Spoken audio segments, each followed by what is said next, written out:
Bonjour à tous. On va démarrer. OK. Bonjour à tous pour ce deuxième webinaire consacré au passage de la DSN à la fonction publique.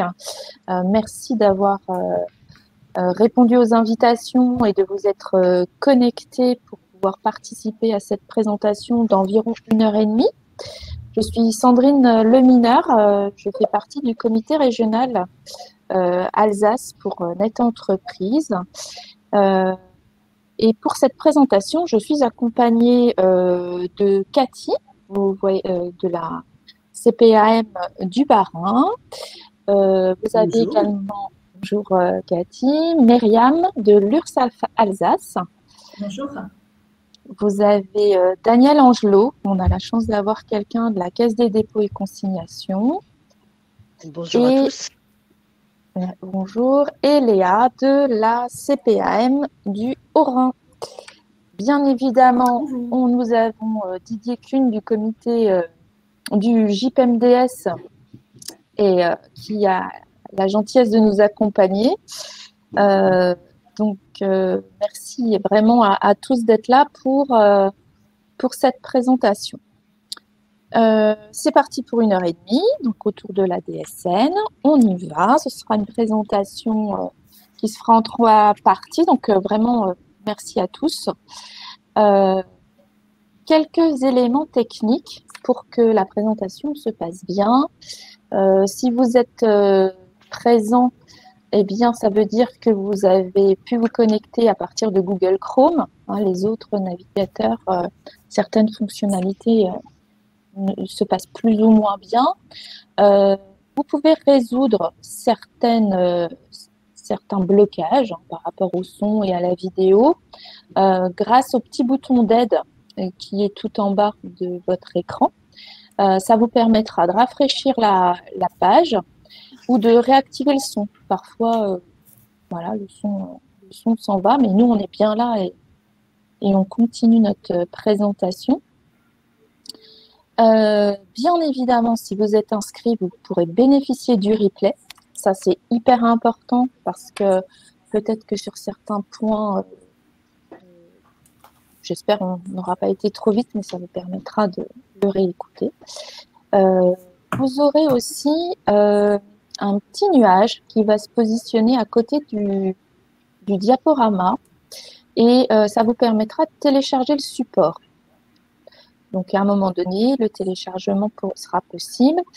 Et en bas de votre écran, vous avez des émoticônes pour vous exprimer et ne pas surcharger le menu questions que vous avez en haut de l'écran sur le côté droit de l'écran. Donc là, vous pourrez vous exprimer pour des questions relatives à la présentation. Bien évidemment, il y aura un temps de pause avec des questions-réponses et on répondra aux questions que vous aurez pu poser justement dans le menu questions. Donc, bonjour à tous, je vois que vous vous exprimez, c'est parfait, c'est que ça fonctionne. Mais vous aurez aussi un petit onglet sondage. Alors là, je vous invite vraiment à y répondre, ce qui permettra de voir le public que nous avons autour de cette présentation et d'affiner peut-être certains points. Voilà, donc c'est parti pour 1h30. On va présenter la DSN de façon assez globale en 3 parties. Donc tout d'abord, on va rappeler tout ce qui touche la DSN. Alors, encore une fois, ne prenez pas peur. La DSN, c'est du langage informatique autour de la paye, mais la paye en elle-même, vous la faites déjà depuis très longtemps. Donc, ça va être une adaptation de ce que vous faites déjà au fil de l'eau. Ce qui va être important, DSN tout simplement, c'est surtout de vous rapprocher de vos éditeurs de paye. Voilà, donc ne prenez pas peur sur cette première présentation. Et encore une fois, il y aura l'accès aux questions. La DSN, je m'y mets, vous allez voir pour pouvoir passer par le site Net Entreprise si ce n'est pas déjà fait.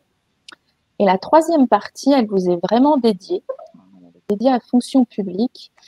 Et là, vous allez pouvoir poser peut-être des questions vraiment liées à votre public. Voilà. On y va? Donc, la première partie, je vais laisser la parole à Cathy de la CPAM du Bas-Rhin. Bonne présentation.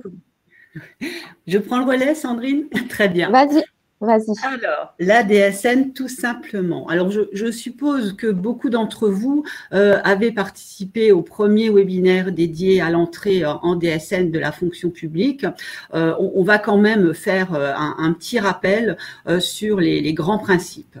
Alors, Sandrine l'a dit, l'objectif de ce webinaire vise à vous apporter, bien sûr, des informations pratiques, mais aussi et surtout à vous rassurer.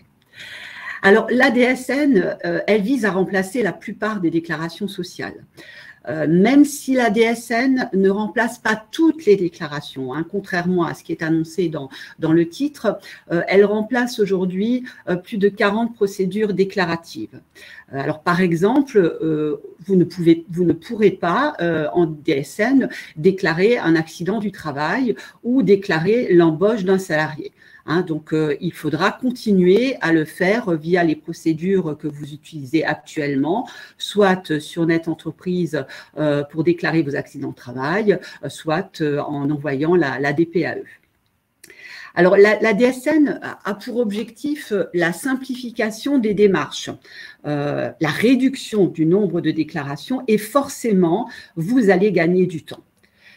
Cette déclaration unique permettra aux organismes sociaux de déterminer à la fois les droits des salariés, de recouvrer les cotisations et de gérer le prélèvement à la source. Alors, pour la fonction publique, les déclarations remplacées sont dans un premier temps la déclaration automatisée des données sociales unifiées, la DATSU, la déclaration unifiée des cotisations sociales, la DUX pour le volet URSSAF, et la transmission des informations relatives au prélèvement à la source, le PAS. Alors, pour les employeurs concernés, la DSN substitue également les formalités de recouvrement des organismes complémentaires et de recouvrement de la CRPNPAC.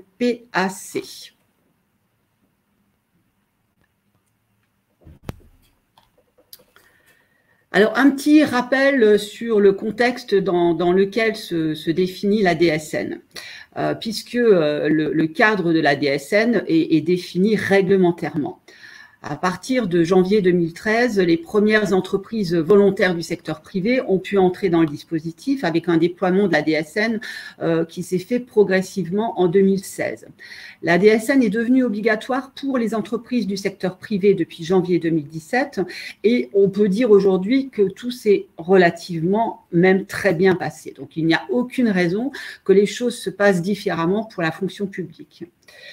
Depuis janvier 2020, l'entrée progressive de la fonction publique en DSN, elle s'est effectuée selon un calendrier qui a été bien défini et elle sera généralisée en janvier 2022. Donc, vous passerez obligatoirement par la DSN à partir de cette date.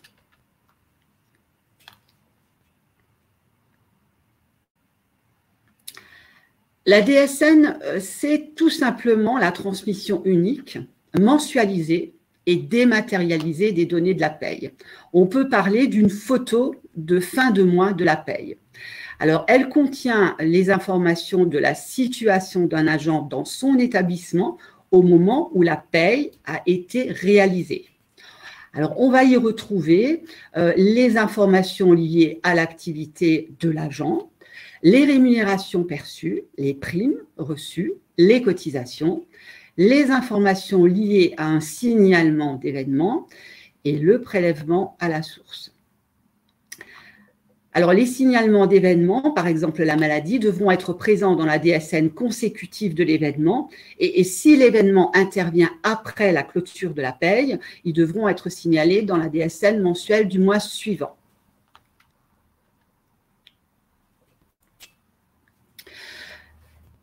Avant la DSN, vous transmettiez des déclarations périodiques ou événementielles à différents organismes via différents canaux. Avec la DSN, vous allez réaliser un envoi mensuel contenant des données bien évidemment fiabilisées, ce qui va limiter les risques d'erreur, de contentieux ou de pénalité. Donc, la qualité de vos transmissions va bien évidemment dépendre des données saisies dans votre logiciel de paye. Alors, j'aimerais juste apporter une petite précision. La CPAM que je représente aujourd'hui n'est pas destinataire de la DSN mensuelle.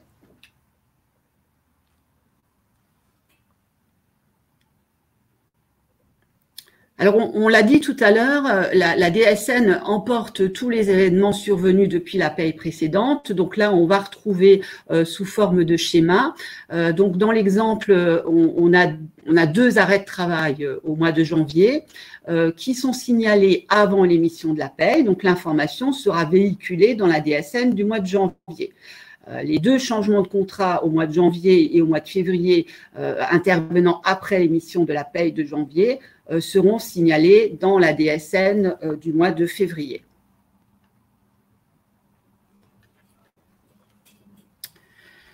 Alors, après ces quelques généralités, je vous propose d'aller un petit peu plus loin et d'aborder le flux des données. Alors, il faut savoir que le langage DSN, il est paramétré selon une certaine norme qui va s'appliquer d'ailleurs à tous les éditeurs. Ce langage, il est codé et il est structuré en groupes et en blocs. Mais on y reviendra un petit peu plus tard. Donc, les blocs thématiques qui sont paramétrés dans votre logiciel, dans le respect de cette norme, sont les informations relatives à l'entreprise.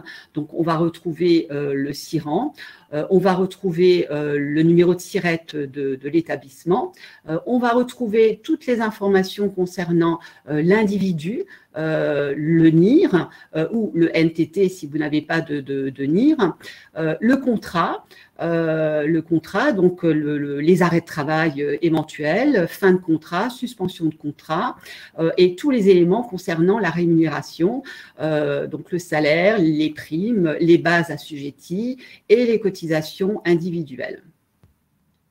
Donc, pour un agent de la fonction publique, la notion de contrat en DSN est à entendre comme la relation qui le lie à l'établissement qui gère directement sa paye.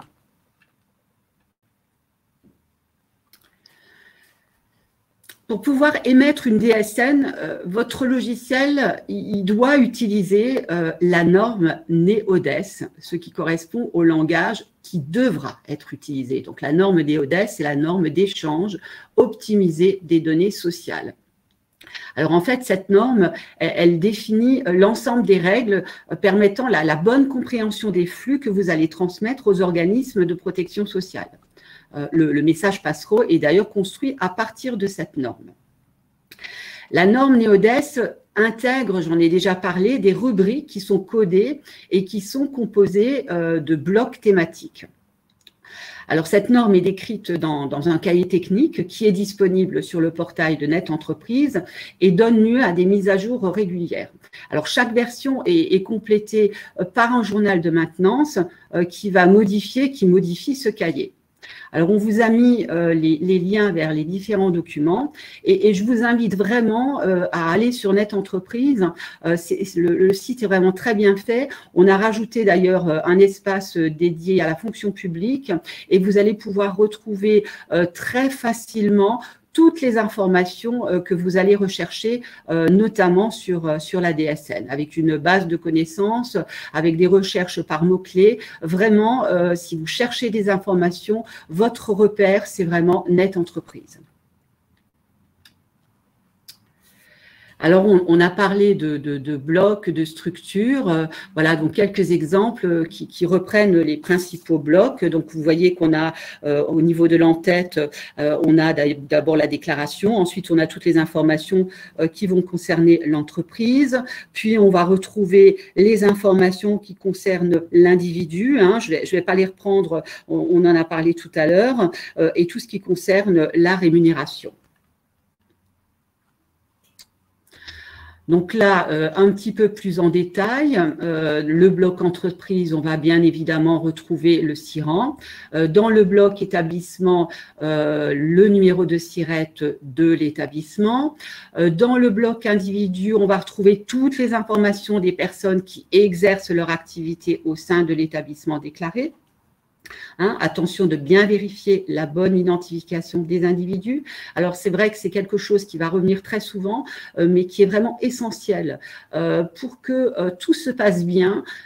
C'est vraiment important que votre logiciel, en fait, soit correctement paramétré et que surtout les informations qui sont contenues dans votre logiciel, elles soient correctes.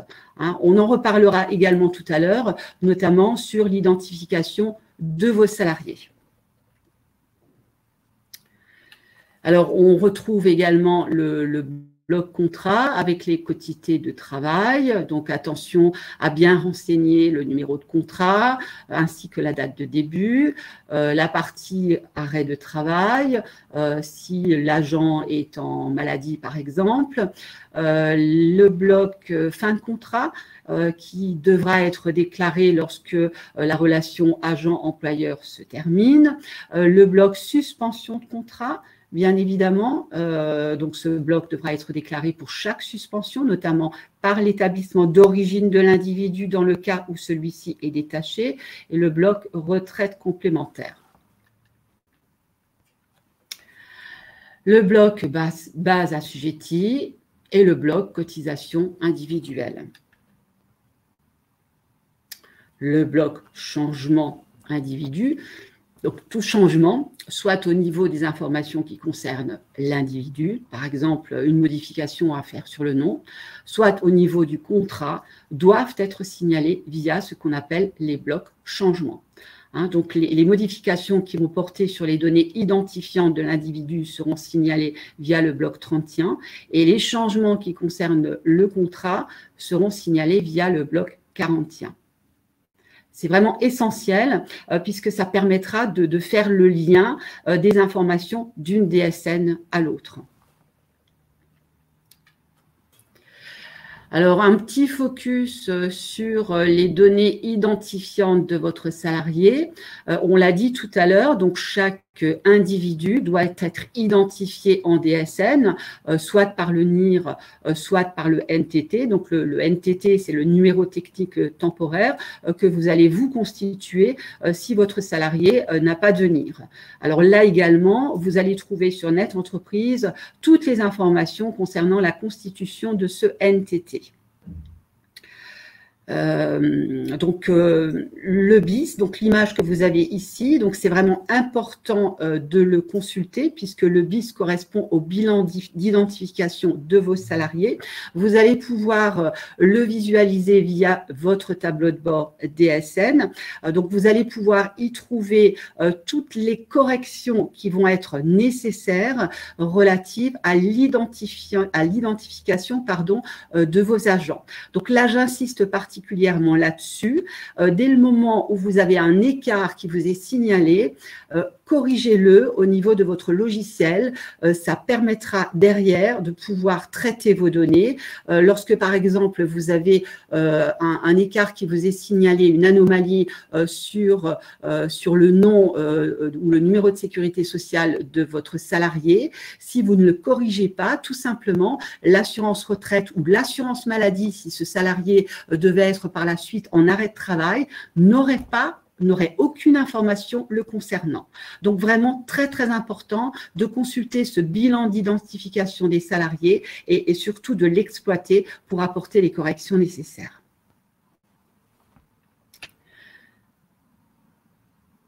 Voilà, donc je pense que je vais céder la parole. Je pense que c'est Myriam qui prend la suite. Oui, alors je reprends la parole du coup. Alors donc en fait, au niveau des cotisations agrégées, donc c'est la slide juste avant, merci. Vous allez souvent entendre parler de cette notion de cotisation agrégée. Qu'est-ce que c'est qu'une cotisation agrégée? C'est le total des cotisations et des contributions sociales dont l'établissement est redevable pour l'emploi de salariés. Donc pour le moment, cette notion ne vous est pas familière, mais au fur et à mesure que vous allez avancer dans la DSN, vous allez souvent entendre parler de cotisation agrégée. Donc, on distingue cette cotisation agrégée pour ses propres salariés et par type de cotisation. Donc, c'est un petit peu comme une ancienne DUX. Ça va être la photographie, en fait, de votre bordereau. Donc, ensuite, on a juste, voilà. Donc, au niveau du bloc de paiement, vous avez plusieurs blocs. Donc, vous avez déjà eu une présentation des blocs par ma collègue de la CPAM. Le bloc S21G0020, il est vraiment lié au paiement. Au niveau des URSSAF, vous êtes amené à faire des virements. Donc, vous passez par la trésorerie pour ensuite faire des virements. Donc, vous ne serez pas amené à remplir ce bloc-là, sauf si vous n'avez pas de comptable public. Donc, au niveau des URSSAF, le mode de paiement à privilégier, c'est vraiment le virement. Pour les autres organismes de protection sociale, si vous n'avez pas de comptable public, vous serez amené à remplir le bloc 20. Ensuite, on a le bloc 22. Donc, le bloc 22 est un élément très important parce que ça va être l'identité de la DSN. On va retrouver plusieurs éléments, votre SIRET, le SIRET de l'URSSAF d'Alsace, la date de début de période et la date de fin de période. Donc, si par exemple, vous déclarez votre cotisation du mois de mai, vous allez indiquer le 1er mai 2021 pour la date de début de période et le 31 mai 2021 pour la date de fin de période.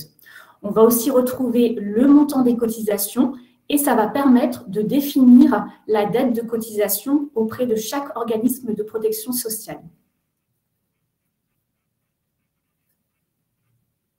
On peut passer à la slide suivante, merci. Ensuite, on a le bloc 23. Donc, le bloc 23 et le bloc précédemment que je vous ai présenté, donc le 22, c'est vraiment les blocs qui sont les plus importants dans la mesure où il faudra systématiquement les remplir. Donc, si par exemple, vous n'avez pas de salariés, vous avez une DUX, une ancienne DUX, comme on les appelait auparavant, à néant, il faudra systématiquement remplir le bloc 22 à néant et le bloc 23 à néant. Au niveau des URSSAF, il faut savoir que nous, on a accès uniquement à ces deux blocs, le bloc 22 et le bloc 23.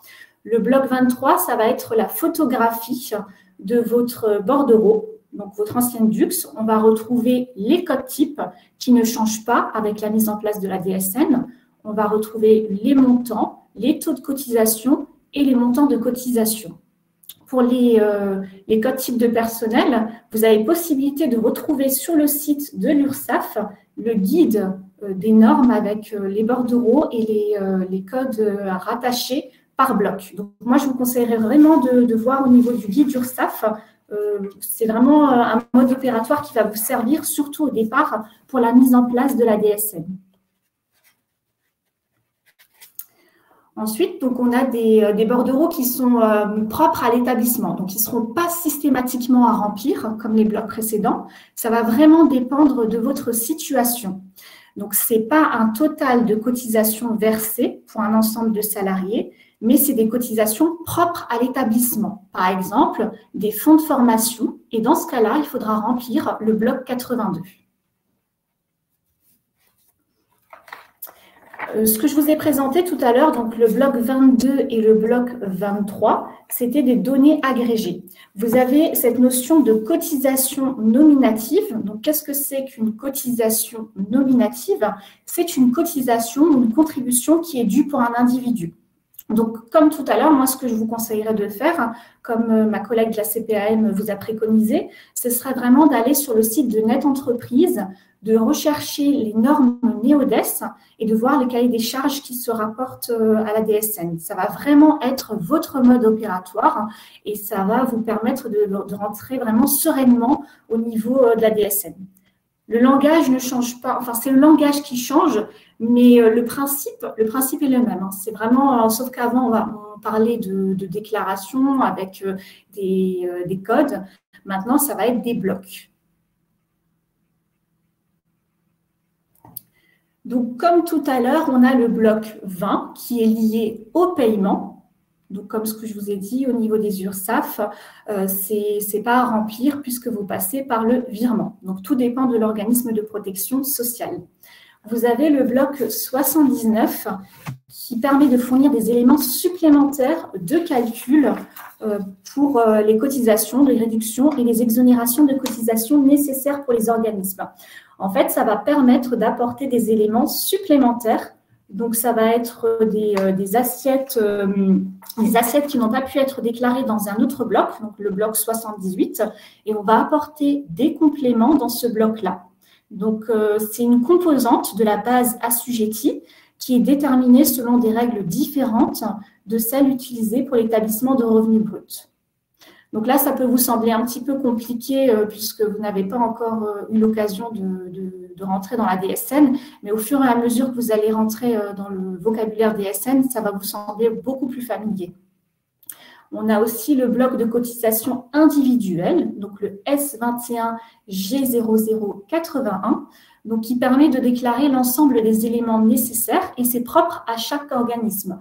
Donc nous, au niveau des URSSAF, on est amené à faire des actions de sensibilisation et de fiabilisation par rapport aux données individuelles et aux données agrégées. Par exemple, pour les cotisations chômage, on va vérifier que les données individuelles et les données agrégées correspondent bien. Donc, ça peut être fait via le bloc 81 ou via d'autres blocs. Donc, les règles de rattachement d'un bloc de composantes base assujettie 79, donc c'est vraiment le complément du bloc 78 et c'est lié à la justification métier. Le calcul de chaque cotisation individuelle repose sur une base assujettie et la déclaration d'un composant de base assujettie est liée à la présence d'une base assujettie et ou d'une cotisation individuelle. Donc, ce que je vous disais tout à l'heure, le point clé et vraiment la chose à retenir, c'est le guide des URSSAF et la norme NEODES. L'avantage, c'est que vous êtes entre guillemets, les derniers à passer par la DSN. Donc, on a déjà eu d'autres fonctions publiques qui sont passées par la DSN l'année dernière. Donc, ça permet d'avoir aussi une leçon par rapport aux erreurs qui ont pu être commises. Et ça vous permettra aussi de démarrer sereinement puisque les éditeurs de logiciels de paye ont maintenant une facilité à utiliser la DSN par rapport au départ. Donc là, je vais laisser la parole à ma collègue. Oui, je vais reprendre la partie là. Bon, merci beaucoup Myriam pour votre intervention côté URSSAF et à Cathy côté CEPAM. Moi, je vais aborder la partie de la loi ESSOC pour le droit à l'erreur. Donc, ce qu'il faut savoir, c'est que si votre paramétrage venait à pas être tout à fait juste, eh bien, étant donné que ça sera une mauvaise interprétation des règles ou autre, eh bien, vous aurez la possibilité dans la DSN de pouvoir apporter des corrections. Alors, il y a deux modes, deux possibilités pour corriger vos DSN. Un nombre infini jusqu'à la veille de l'échéance, en mode annule et remplace. Donc, c'est des formats de fichiers DSN en annule et remplace. Vous verrez par la suite des petits schémas où le vocabulaire est repris. Et comme vous aurez accès au support, eh bien, ça vous permettra de mieux appréhender le vocabulaire. Et puis, le deuxième moyen de transmettre vos corrections, eh bien, si c'est après la date d'échéance, eh bien là, en revanche, ça va se passer par des blocs de régule.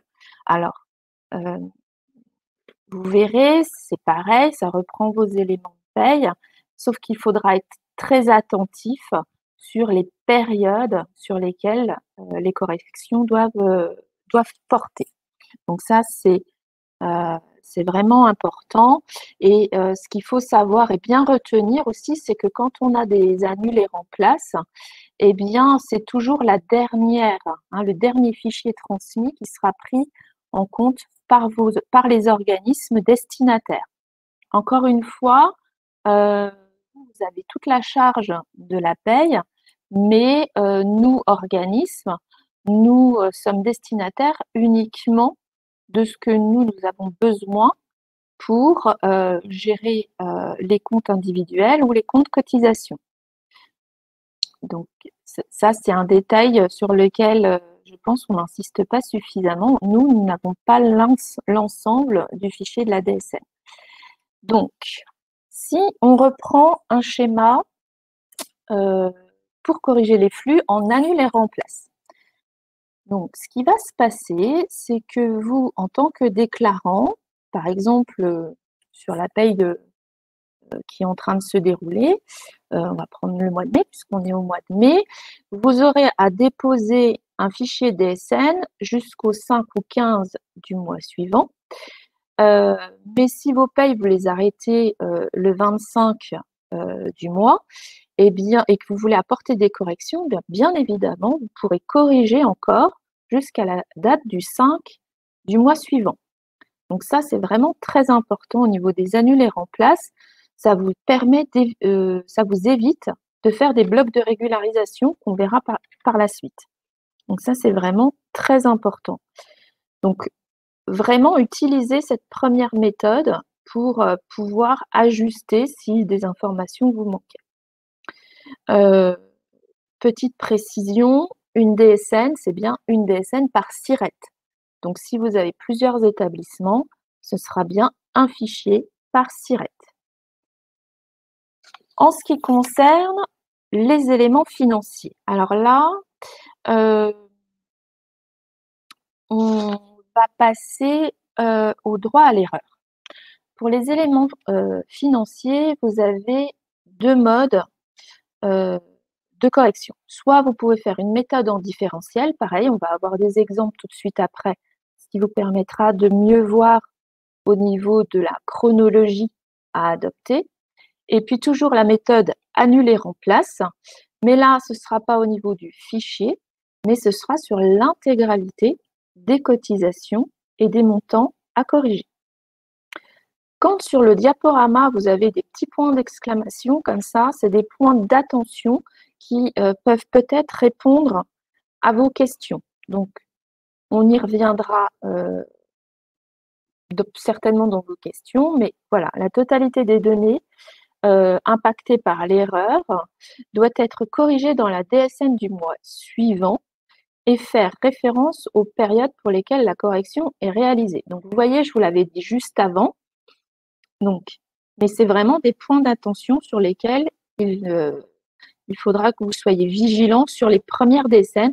Après, ça va vraiment, une fois que votre paramétrage sera mis en route, ce sera vraiment un réflexe pour vous, donc pas d'inquiétude. Premier exemple.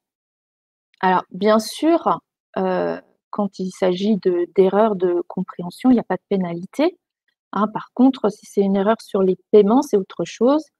Et là, la loi EBOC ne s'applique pas. Dans notre exemple, on a une base qui est assujettie à 2 000 € et qui aurait dû être à 3 000 €. Comment ça se passe? Vous allez avoir le code de la cotisation. Donc là, notre exemple est sur le mois de janvier. Vous allez avoir le code de la cotisation et la période sur laquelle est rattachée l'erreur. Donc ça, c'est important pour ce que ça veut dire qu'il faut toujours rattacher une période sur les corrections que vous voulez apporter. On va mettre le montant de la cotisation de la base assujettie erronée en moins et on va mettre de la même façon le montant de la cotisation que l'on veut corriger. Les deux rubriques, en fait, vont ensemble et sont bien rattachées à la période sur laquelle il faut apporter la correction. En paye, comment ça se passe? Alors, si on utilise la méthode de différentiel, ce qui va se passer, c'est que on va mettre votre rubrique de cotisation rattachée au mois où il y a eu l'erreur Et comme là, on va utiliser la méthode différentielle, là aussi, hein, c'est vous qui allez voir dans vos structures comment vous pouvez utiliser vos rubriques de paye. On va donc ajouter les 1 000 € qui n'avaient pas été déclarés. Et de la même façon, le montant de la cotisation, le différentiel, qu'il faut rajouter. Tout ça bien rattaché à la période de correction du mois de janvier. Mais bien évidemment, il ne faudra pas oublier de mettre cette ligne de cotisation pour cet organisme pour le mois en cours. Hein, du coup, vous aurez bien 2 écritures pour la cotisation. Quand on parle d'une correction annule et remplace, toujours dans la DSN suivante, eh bien là, c'est un peu plus global, c'est-à-dire que vous allez annuler la cotisation sur la période de référence précédente pour l'intégralité du montant, ainsi que le montant de la cotisation. Et puis, vous allez réécrire cette ligne pour toujours cette cotisation que vous voulez corriger, toujours rattachée à la période sur laquelle il y avait eu l'erreur, et remettre le montant intégral de la base de cotisation. Et de la même façon, eh bien, vous mettrez le bon montant global de la cotisation qui est due.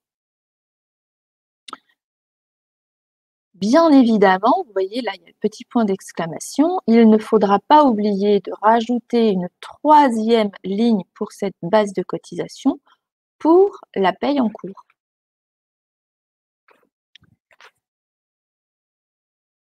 Donc, quand on dit j'ai droit à l'erreur, eh bien, l'établissement du coup va remettre les 3 000 € pour le mois de janvier. Et là, c'est la 2e correction, pardon. Le montant de base était juste. Par contre, il y a une erreur dans votre paramétrage. Alors là, c'est toujours pareil, hein, on est tous pareils. Quand on a fait des payes, on met un nouveau paramétrage en route et on vérifie que ce qu'on a paramétré se déroule bien. Là, sur notre exemple, eh bien, on s'aperçoit que le montant de la cotisation, c'est mal calculé. La cotisation individuelle, en fait, pour X raisons, ne s'est pas bien faite. Et bien, du coup, il faudra aller non pas corriger la base, parce qu'elle était juste, mais bien le montant. Ça, ce sont des choses que vous allez mettre en place au début. D'où la nécessité de ce webinaire de vous préparer en amont pour les personnes présentes autour de l'écran qui ne seraient pas encore passées en DSN.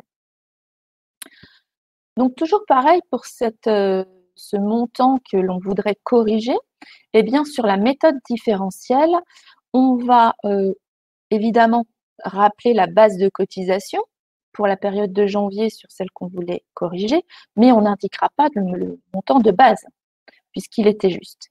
En revanche, il faudra bien venir forcer le montant de la cotisation pour la différence, puisque dans votre paramétrage, vous aurez utilisé la méthode différentielle. Et toujours pareil, ne jamais oublier la cotisation du mois en cours. Tout ça, c'était pour les flux financiers. Maintenant, si on regarde d'un peu plus près et que l'on regarde les éléments qui touchent l'individu ou son contrat, ce qui va changer. La situation du salarié, par exemple, va avoir au cours du mois précédent un changement sur son contrat que vous n'avez pas forcément passé en paye. Et pour le coup, comme il faut être le suivi du parcours de nos agents est très important, eh bien, vous allez apporter la correction dans le flux DSN du mois suivant. Voici quelques exemples pour mieux vous expliquer, mais en amont, il faut toujours utiliser la dernière valeur du mois en cours. Alors, par exemple, l'adresse du salarié, des choses qui peuvent paraître assez simples, mais aussi tout ce qui touche au contrat qu'il faudrait modifier et qui n'ont pas été pris en compte. Là, on va toucher à des blocs, DSN, comme mes collègues vous ont expliqué précédemment. La DSN, on parle bien de blocs.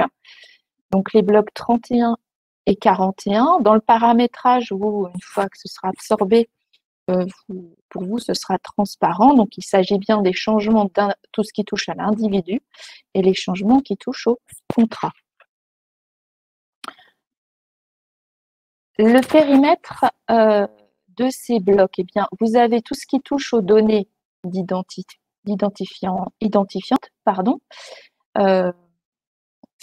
et des non identifiantes qui ont un impact sur la protection sociale. Donc, c'est important, quelqu'un qui passerait d'un statut non cadre à cadre, les impacts sont quand même importants, et autant bien respecter les dates, et la charte de la DSN permet justement de bien faire le suivi au niveau du calendrier du parcours de nos agents. Les données identifiantes, elles sont contenues dans le bloc 31, je vous le disais juste avant, et celles qui touchent au contrat dans le bloc 41. Les rubriques qui sont présentes dans le bloc 41, donc du contrat, vous allez y retrouver votre SIRET, toujours pareil, hein, un SIRET, une DSN, un numéro de contrat. Donc ça, dans la fonction publique, souvent, vous avez le suivi de vos agents par des numéros de contrat, ce qui vous permet de suivre quand ils sont détachés, parfois, hein, d'un établissement à un autre. C'était des exemples. À chaque fois qu'une donnée change, eh bien, vraiment, j'insiste, il est impératif de le déclarer dans votre DSN. D'où l'utilité d'utiliser les blocs régules, puisque forcément, parfois, on finit notre paye et on n'a pas tous les éléments. Donc, pas d'inquiétude. La DSN est là pour ajouter des périodes ou les corriger. L'absence de déclaration pour un changement, c'est embêtant parce que du coup, on ne pourra pas faire le chaînage des données de l'individu. Donc, encore une fois, c'est très important parce que ça a un impact sur ses droits, sur tous ses droits sociaux. Par rapport à ça, il y a un lien qui est en bas sur la présentation, toujours pareil, Net Entreprise, vraiment le site de référence pour pouvoir aller rechercher, pour vérifier que votre correction doit bien être mentionnée sur la DSN du mois suivant. Et enfin, le changement des données identifiantes. Eh bien là, ça va se passer, comme vous l'a dit mes collègues un petit peu avant, sur tout ce qui est numéro de sécurité sociale. Donc là, son numéro de sécurité sociale, ça devient compliqué pour faire un chaînage de salariés. Et donc, l'importance vraiment de bien s'assurer sur l'attestation que le numéro de sécurité sociale est juste et pas uniquement, par exemple, la carte vitale. Et il peut y avoir des créations d'un bloc pour, le cas échéant, un changement au niveau de l'individu. Donc vraiment, la DSN, la norme NeoDES, vous avez toutes les possibilités pour apporter vos corrections. Et encore une fois, les éditeurs de paye sont maintenant rodés pour vous accompagner au mieux. Quand ça touche le contrat, qu'est-ce qui va se passer? Alors, on revient toujours à notre bloc 41, qui là a des impacts sur les droits parce que, par exemple, ça va toucher tout ce qui est contrat sur le temps de travail en général. Il faudra bien renseigner la valeur antérieure pour pouvoir créer le chaînage justement, et puis borner les périodes. Ça, c'est comme pour les cotisations, toujours bien marqué les périodes pour calculer sur la profondeur du recalcul, le cas échéant, pour votre paye. D'où l'importance de bien identifier les périodes sur lesquelles vous voulez travailler pour apporter les corrections. Toujours sur les modalités du contrat, donc toujours le bloc 41. Là, par exemple, vous voulez apporter une modification, une nouvelle valeur sur le contrat, quelque chose qui est nouveau. Eh bien là, attention, il y aura plusieurs changements parce qu'il y a quand même des blocs qui sont importants. Donc, Si ça survient sur le mois pour le même sujet, bien la valeur la plus récente, en fait, va être retenue. Hein, c'est-à-dire que si successivement la personne a changé quelque chose sur son contrat, eh bien, ce sera la dernière valeur qui sera à retenir. Ça aussi, c'est une nouveauté puisque là, on parle de mensuel, donc c'est bien la dernière valeur qu'il faut retenir. Enfin, toujours sur le contrat, toujours sur notre bloc 41, je répète souvent, mais après, pour vous, ce sera transparent, mais c'est des étapes importantes qu'il faut suivre. Eh bien, le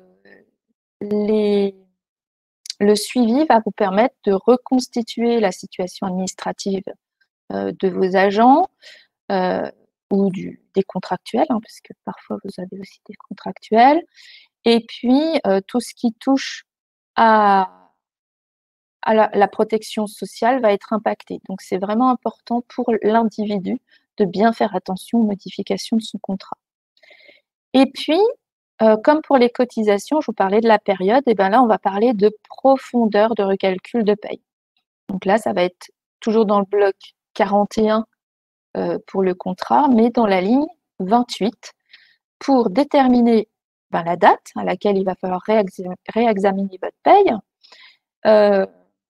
prendre la bonne valeur, hein, puisque le changement, si vous le faites, c'est qu'il y a eu un changement dans son contrat, et puis bien s'assurer que le chaînage est respecté pour garantir le suivi de vos salariés.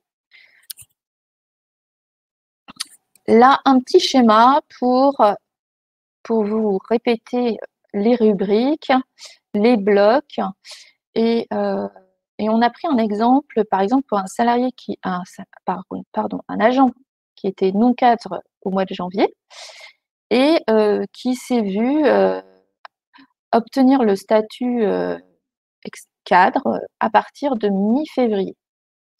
Donc là, ce qui va se passer, c'est que sur la paye de janvier et donc dans l'ADSN que vous allez transmettre au mois de début février, qui est attendu début février, bien, il aura bien un statut non cadre qui est paramétré. Donc là, pareil, hein, vous sélectionnez non cadre.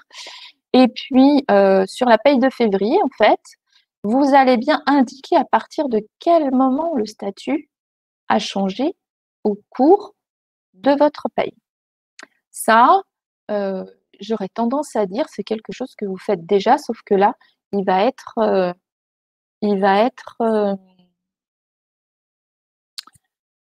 bien identifié sur le fichier de la DSN. Le schéma du dessous reprend un petit peu les périodes et de ce suivi de salariés. Donc, vous voyez, la DSN ne bloque rien. Hein, vous prenez bien les éléments de vos salariés, de vos agents. Le deuxième exemple, c'est là, on change un petit peu, ça touche aux quotas, aux quantités de travail. Donc là, on va toucher non pas au statut catégoriel, mais bien au temps de travail. Toujours pareil, vous allez indiquer la date à laquelle la modification va être apportée, puisque là, il n'y a pas de chevauchement sur les DSN. Donc, c'est exactement ce que vous faites déjà en paye, sauf que là, vous voyez, c'est normé avec la norme NeoDes. Votre paramétrage de paye qui sera déjà prévu à cet effet.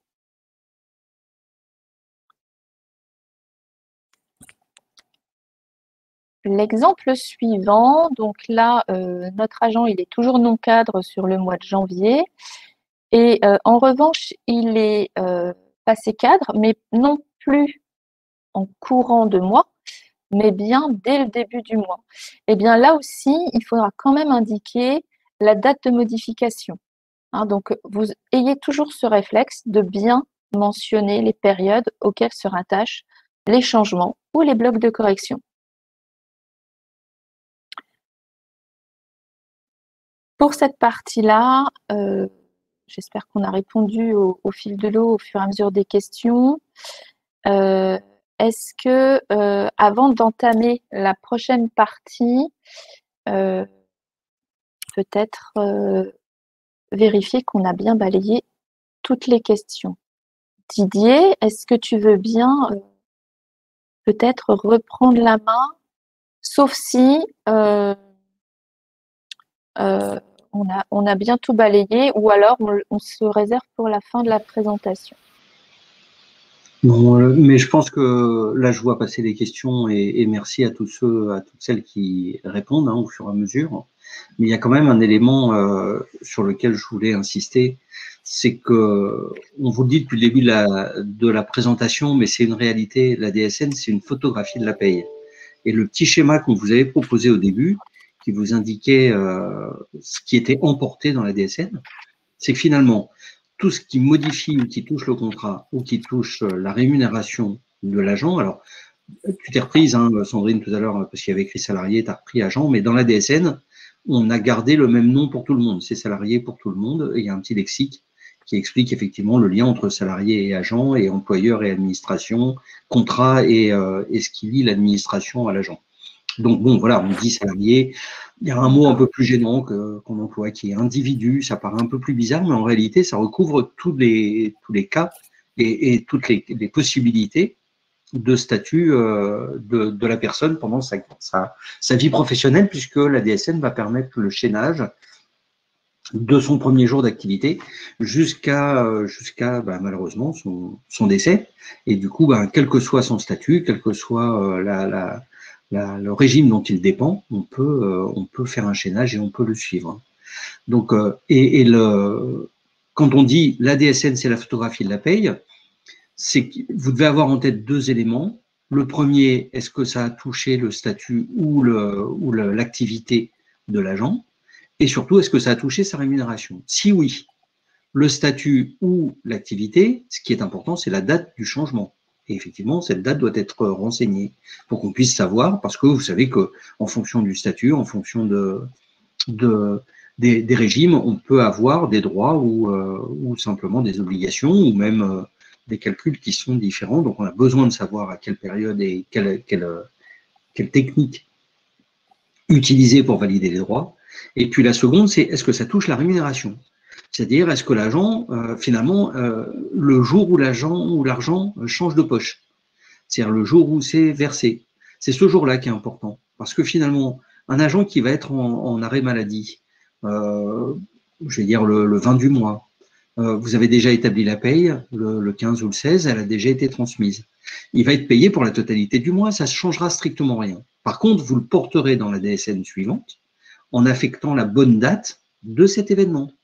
Si par contre, il n'y a pas de subrogation et que ce n'est pas un agent titulaire et que donc il y a interruption du traitement, excusez-moi, il est absolument impératif de le faire le plus tôt possible de façon à ce que les droits pour lesquels vous avez cotisé et pour lesquels il a cotisé l'agent depuis des années, pour que ces droits soient activés, c'est-à-dire que les revenus de remplacement lui soient versés. Donc il y a vraiment besoin vous avez juste besoin de vous poser ces deux questions. Est-ce que ça touche l'activité, le contrat ou la rémunération? Et si oui, quand? Et après, vous le mettez en face. On a vraiment essayé d'être au plus près de la paye, des modalités de paye, plutôt que d'être dans un xème règlement supplémentaire. Ce qui fait que, finalement, que vous soyez, on va traiter de la même façon un agent de la fonction publique, j'allais dire un instituteur et un curé, puisque la caisse des cultes passe aujourd'hui effectivement en DSN, mais un marin ou un employeur du bâtiment, et Sandrine qui travaille pour les caisses de congé des bâtiments, c'est bien à quel point il a été difficile, non pas de créer une norme qui entraîne tout le monde, mais de faire rentrer tout le monde dans cette norme. Et du coup, c'est vrai que ce sont des travaux qui sont relativement longs. Mais donc, beaucoup de questions portent exactement sur ce sujet de savoir à quel moment est-ce que ça doit être déclaré. Et effectivement, la DSN étant le dernier acte de la paye, quand vous faites la paye, eh bien, la DSN, elle est prête. Sauf s'il y a certains éléments qui sont particuliers, donc des comptes rendus qui vous indiquent qu'il y a des corrections à faire. Mais sinon, On est aujourd'hui à plus de 90% de ce qu'on appelle des DSN presse-bouton. C'est-à-dire que quand la paye est faite, ce que vous faites depuis des années pour certains, eh bien la DSN est prête à être envoyée, quel que soit le mode d'envoi. Donc oui, on change le paramétrage, on a besoin d'avoir des données les plus proches de la réalité possible, le plus tôt possible. Et là, on doit cette notion à nos amis des finances publiques, puisque la notion de contemporanéité est apparue chez nous. Donc on a fait disparaître la notion déclarative pour effectivement cette notion de contemporanéité et donc de contrôle continu. On va aborder la partie suivante. Je souris parce qu'en réalité, vous pouvez être assurés. Hein, mes collègues s'étaient assurés que j'allais la faire parce qu'ils pensent que c'est la plus compliquée. Et vous allez voir que c'est pas du tout la plus compliquée. Oui, alors, c'est la partie 2. Je crois que Cathy de la CEPAM du Bas-Rhin voulait bien la faire. On t'a réservé la 3e, hein, Didier. Tant pis. Voilà. Merci Didier. Au revoir. Reste avec nous. Donc, désolée. je prends la relève. Ouais, merci beaucoup Cathy.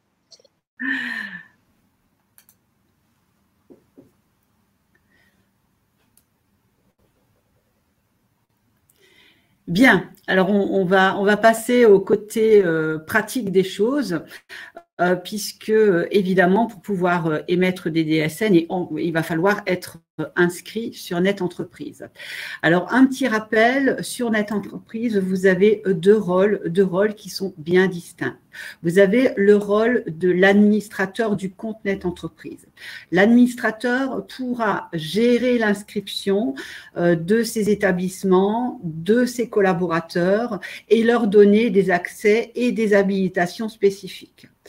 Le rôle de déclarant permettra uniquement d'effectuer les actions autorisées par l'administrateur.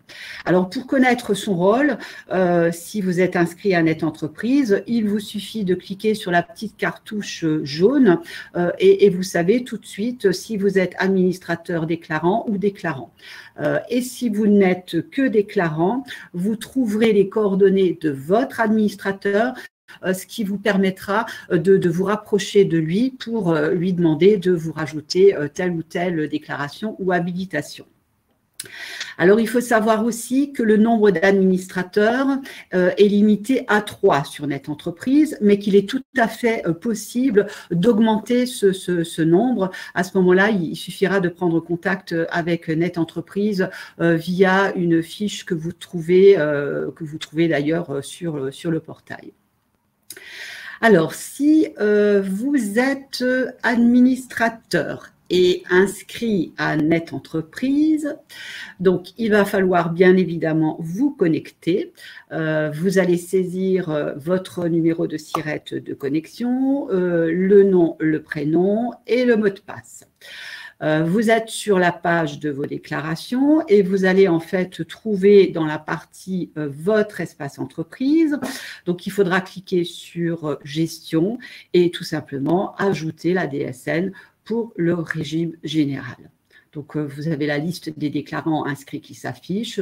Donc, pour ajouter l'habilitation, cocher la case, renseigner le mot de passe et la fameuse question secrète et cliquer sur valider. Donc, vous voyez, c'est vraiment très, très simple. Alors, si vous n'êtes pas inscrit sur Net Entreprise, donc vous allez tout simplement créer un compte sur Net Entreprise. Donc là également, vous allez cliquer sur vous inscrire. Vous allez accepter les conditions générales, bien évidemment, sinon vous ne pourrez pas avancer dans votre inscription. Donc on va vous demander de renseigner un certain nombre de choses. Là également, vous allez saisir un mot de passe. Ensuite, vous allez cliquer sur votre entreprise. Donc, vous êtes un organisme, entreprise publique, un employeur. Donc, vous avez cliqué sur l'ADSN pour toutes les déclarations qu'elle remplace, pour bien sûr choisir cette déclaration. vous allez cocher la case d'acceptation de la charte relative à la DSN et vous allez cliquer sur « J'accepte ». Donc, pour valider l'inscription, vous allez cliquer sur « Valider » et retourner à l'accueil. Donc, vous allez recevoir un mail qui confirmera votre inscription. Donc, il faudra bien évidemment cliquer sur le lien reçu pour valider votre adresse mail. C'est vraiment très simple.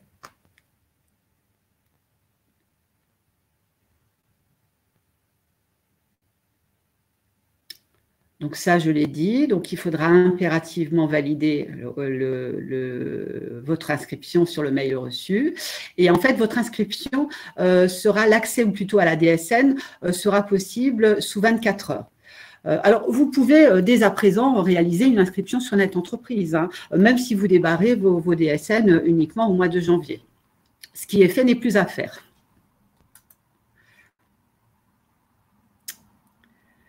Bien. Juste une petite précision, cette slide, vous allez pouvoir, quand vous téléchargerez le support, vous pourrez l'utiliser parce qu'en l'activant, vous avez accès au MOOC Net Entreprise. Donc, c'est des petites vidéos ou des petites animations qui vous expliquent le contenu. Donc, ce que vient de vous expliquer Cathy à l'instant, vous allez pouvoir le retrouver, vous y référer en voyant quelques écrans d'accès.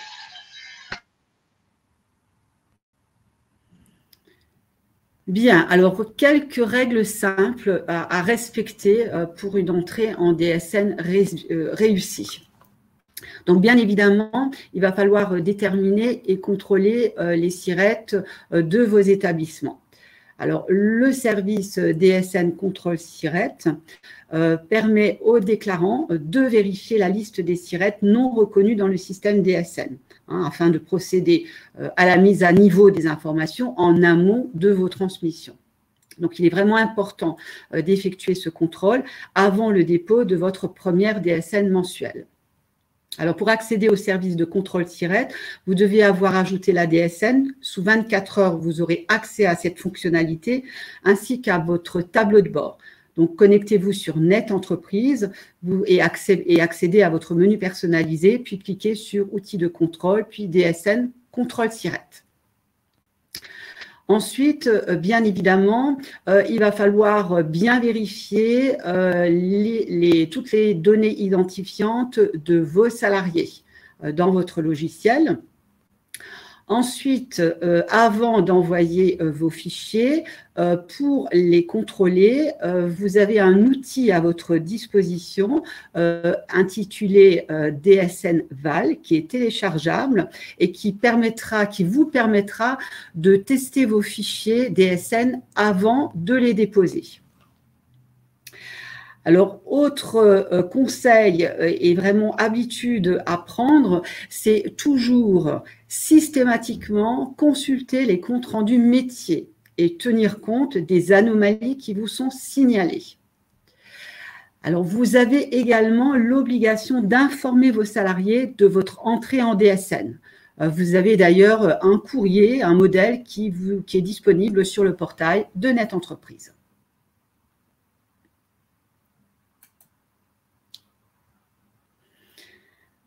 Alors, on va rapidement parler du tableau de bord DSN. Donc, en fait, voilà, sur la partie haute, vous allez retrouver l'identification du déclarant.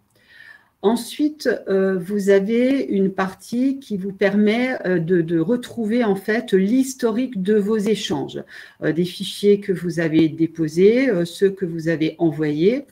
Il me semble que vous avez un historique de 90 jours qui est disponible.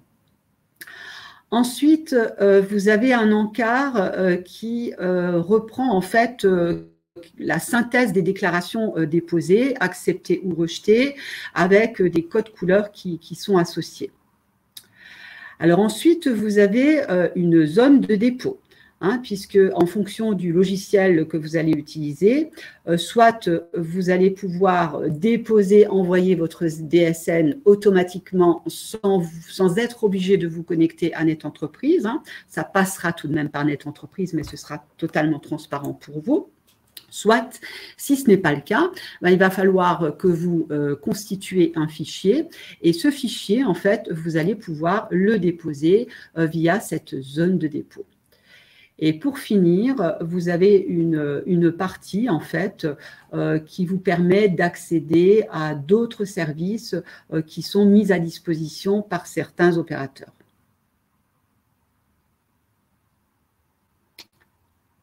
Alors, j'en ai fini pour la partie pratico-pratique. Je ne sais pas s'il y a des questions. Et si on y répond tout de suite? Oui, je pense qu'on peut remonter sur scène et puis balayer les principales questions aussi, parce que c'est vraiment hyper efficace. Je vois les réponses qui apparaissent au fur et à mesure. Je remercie vraiment mes collègues qui sont derrière dans le back-office et qui vous répondent. Sachant que, alors comme vous l'avez dit, oui, pardon. Pardon Didier, on retrouve quand même souvent la problématique de l'administrateur qui est parti et qui finalement n'a pas transmis les identifiants. Le problème des mises à jour aussi, des déclarants qui quittent l'entreprise et qui ont toujours des accès. Donc, c'est vrai que c'est vraiment important pour les administrateurs de pouvoir gérer au mieux les inscriptions faites sur Net Entreprise. Oui, j'ai remis le lien. Vous allez sur Net Entreprise, vous allez vous connecter. Avant de vous connecter sur le compte, vous allez effectivement pouvoir accéder à l'inscription et compte Net Entreprise où il y a toute une série de procédures, y compris celle de remplacement de l'administrateur ou autre. Donc, c'est à peu près, on a à peu près balayé tous les cas. S'il reste un cas particulier qui n'était pas balayé, vous avez un formulaire de contact que vous pouvez remplir. Mais l'idée, elle n'était pas de vous laisser tout seul. L'idée était de vraiment lister tous les cas particuliers, de préparer des réponses et de pouvoir y répondre. Mais normalement, vous avez sur ce système, effectivement, je vous dis, les différentes procédures, y compris celle de remplacement des administrateurs. C'est vraiment pas… c'est quelque chose qui est absolument jouable. Par contre, il faut que ça soit un petit peu… bordé, de façon à ce qu'on ne puisse pas faire n'importe quoi, parce que de toute façon, les obligations déclaratives ou autres, il suffit qu'on ait des salariés indélicats ayant quitté l'entreprise ou l'administration ou autres qui puissent utiliser des codes. Donc, il faut quand même qu'on ait un minimum de sécurité mis en place au niveau de Net Entreprise pour vous protéger de ces choses-là. Donc, du coup, c'est pas très, très simple, mais c'est vraiment possible. Et dans les cas les plus complexes, vous êtes directement accompagné par le centre de contact. Il y a quelqu'un qui vous aide à faire à distance si c'est un cas compliqué. Si c'est un cas simple, non, effectivement, on donne la marche à suivre et le pas à pas et c'est relativement simple. La partie suivante, on va te laisser la main, Didier. Oui. Et donc, je reviens sur ce que je disais. Je rassurais nos visiteurs et nos auditeurs sur le fait que c'est pas parce qu'on la laisse, on me laisse cette partie-là que c'est la plus complexe, parce qu'en réalité, on va aborder les cas particuliers que vous connaissez bien et que vous gérez déjà. Donc, on va simplement faire le lien entre ce que vous faites aujourd'hui et la façon dont ça va pouvoir se faire en DSN. En réalité, la partie la plus complexe, c'était avant, c'est-à-dire tout ce mode de fonctionnement de la DSN qui nécessite un changement et une conduite au changement, et un accompagnement, la conduite au changement, de façon à pouvoir aborder ce sujet. Alors, je reviens juste sur le titre qui était présent juste avant. Vous voyez entre crochets FP. Ce sont toutes les nouvelles données qui ont été créées dans la norme et qui sont spécifiques pour la fonction publique, qui vous permettent effectivement de savoir si c'est une donnée qui est spécifique à vous ou si c'est une donnée générale. Alors, premier élément de particularité, ce sont les quotités de travail. On sait que la DSN reprend ce qui est légalement en place, c'est-à-dire la mensualité. Donc, de toute façon, les quotités, normalement, sont à déclarer en base mensuelle. Mais pour les fonctionnaires et contractuels, les quotités sont à déclarer en heures hebdomadaires. Donc, on a créé à l'intérieur de la DSN une particularité, c'est-à-dire cette possibilité de déclarer une quotité de travail différente, sachant que vous allez voir, on a des blocs qui doivent donner la quotité dans le même type de poste, dans la même administration, de façon à vérifier quand vous avez des agents qui ont des cas particuliers, ils sont même repris. Donc, on a repris la base, on a repris les éléments de base et on a dit, bah voilà, ça peut être mensuel ou ça peut être effectivement hebdomadaire. Parce que, et c'est pour ça qu'il y a le petit logo, attention, les droits qui sont acquis par l'agent ou par les contractuels, ça dépend vraiment des quotités de travail. Vous savez que effectivement, je vous dis, les attributions, si c'est CNRACL ou IRCANTEC, en fonction du nombre d'heures, enfin, beaucoup d'éléments fins de la rémunération tiennent compte de ces quotités. Donc, on a créé le système à l'intérieur de la DSN. Les rubriques qui sont relatives aux quotités de travail, ce sont les rubriques qui sont dans l'unité de mesure, c'est-à-dire le S21, vous allez vous rappeler, enfin non, si vous en rappelez pas, c'est pas très grave. Dans le premier petit tableau où vous avez montré les différents groupes et les différentes rubriques, donc on est dans l'unité de mesure de la quotité de travail, et apparaît effectivement la quotité de travail de référence de l'entreprise pour la catégorie de salariés. Cette fameuse quotité de travail du contrat, donc personnellement applicable à l'agent, et puis les modalités d'exercice du temps de travail. Ce sont des rubriques qui sont différentes. Alors, là où on dit de faire attention, on vous conseille de faire attention, c'est qu'effectivement, la nature du poste qui est en 0,53, elle peut être enseignée de deux façons différentes. Soit 0,1 parce que c'est un temps complet, et bien évidemment, vous savez que dans la notion de temps complet, on fait aussi bien rentrer un temps plein sur un temps complet qu'un temps partiel sur un temps complet, ou alors 0,2, le temps non complet, et là, on a un temps incomplet, le temps plein sur un temps non complet, et un temps partiel sur un temps non complet. Parce que cette fameuse notion de temps complet ou pas complet s'applique à la quotité de travail de référence de l'entreprise pour la catégorie de salariés, c'est-à-dire l'ensemble des agents au même niveau, dans les mêmes conditions. À côté, la quotité de travail de référence, donc cette fameuse, c'est en 0,54 qui doit être uniquement renseignée pour un temps non complet, puisque si c'est sur un temps non complet, effectivement, il faut qu'on ait l'unité de, j'allais dire l'unité de base, qu'on ait la norme de ce poste. Et puis, celle du taux de travail à temps partiel, ça ne se remplit que pour les agents qui sont à temps partiel. Ah, pardon, je reviens sur ça. En haut à droite, vous voyez apparaître un nouveau petit sigle FC 2059. Et vous allez voir, il va changer à toutes les pages. Ce sont les fiches consignes. L'ensemble des fiches consignes relatives à ces éléments particuliers de la fonction publique ont été regroupées, comme vous le disait Sandrine tout à l'heure, dans une partie fonction publique, mais vous allez pouvoir, quand vous aurez téléchargé le support, vous allez pouvoir, en cliquant sur ce lien, accéder à la note consigne qui reprend la totalité des éléments de fonctionnement. Là, par exemple, pour les quotités de travail, vous allez voir que derrière, pour les signalements d'arrêt de travail pour l'IRCANTEC, vous avez la fiche consigne 2003 et la fiche consigne 2004. Ce n'est pas les années où ça a été construit, hein, c'est le numéro. Vous imaginez qu'on vous simplifie la tâche. Quand on vous annonce déjà 2900 fiches consignes, s'il fallait aller chercher dans les 2900, on vous dirige directement sur les bons sujets. Donc, les informations qui sont sur les périodes d'arrêt de travail, et c'était une des questions qui étaient posées, doivent être effectivement déclarées dans le bloc arrêt de travail 60 de la DSN mensuelle. Parce que pour l'attribution de points gratuits, l'IRCANTEC doit connaître effectivement la perte de salaire subie. Donc, vous allez devoir avoir cette déclaration exclusivement pour les périodes d'arrêt d'au moins 30 jours consécutifs, mais ça vous le savez déjà de toute façon, et qui ont donné lieu à perception d'indemnités journalières. Cette fameuse perte d'assiette doit être déclarée dans le bloc base assujettie 78 avec une rubrique code de la base assujettie 78001 avec une valeur 29, base IRCANTEC non cotisée, arrêt de travail.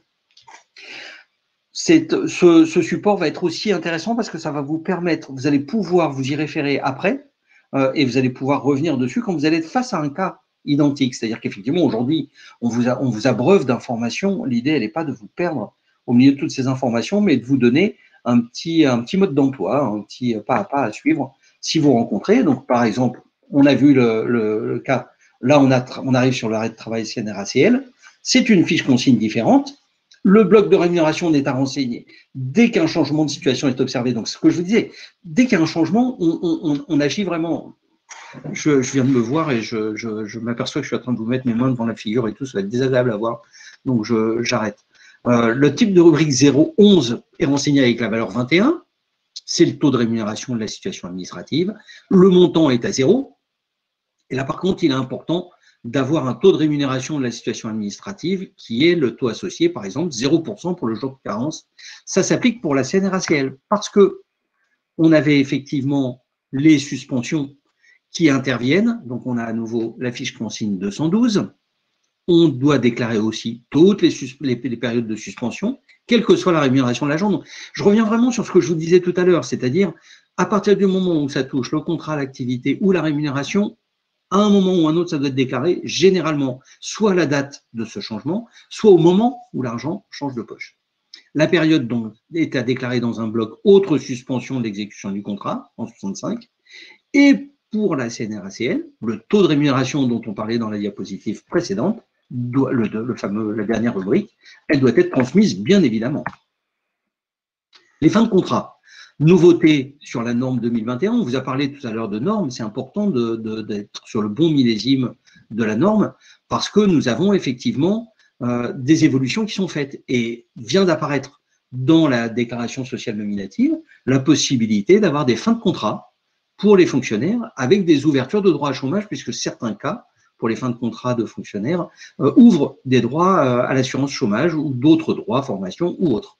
Et donc, on a réintégré toute une série de listes de motifs, dont 2 motifs qui sont spécifiques dans leur formulation et dans le déclenchement de ce qui se passe pour la fonction publique, c'est-à-dire le 70 et le 71, qui sont la révocation suite à abandon de poste ou la révocation suite à sanction pénale. Et vous voyez à nouveau apparaître l'entrecrochet FP. Donc, clairement, sautez dessus. Dès que vous voyez apparaître l'entrecrochet FP, ne vous inquiétez pas, c'est clairement ça vous concerne, donc vous sautez dessus et vous allez chercher directement cette information-là.